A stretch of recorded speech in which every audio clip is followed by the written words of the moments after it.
What's up, YouTube? Welcome to the fun stuff at Meineke Cinnaminson.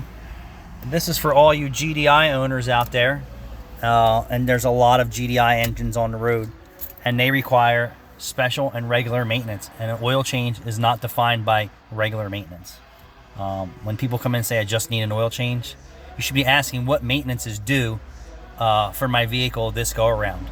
And specifically for GDI engines, they need special maintenance procedures. Some engines need PCV system maintenance, just like EGR systems that they need maintenance. But you know, when everyone does it is when it fails, which is the wrong thing to do.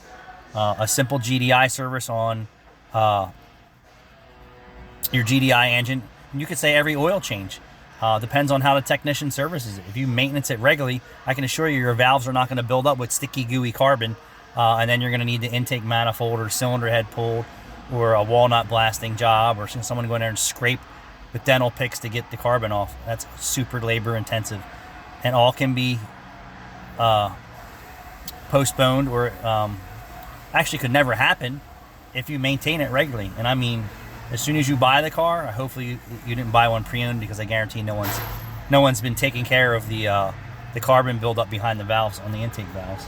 But at 15, 20, 30,000 miles, somewhere in that area, start regularly maintaining it, and you won't have problems at 100,000 miles. Thanks for watching.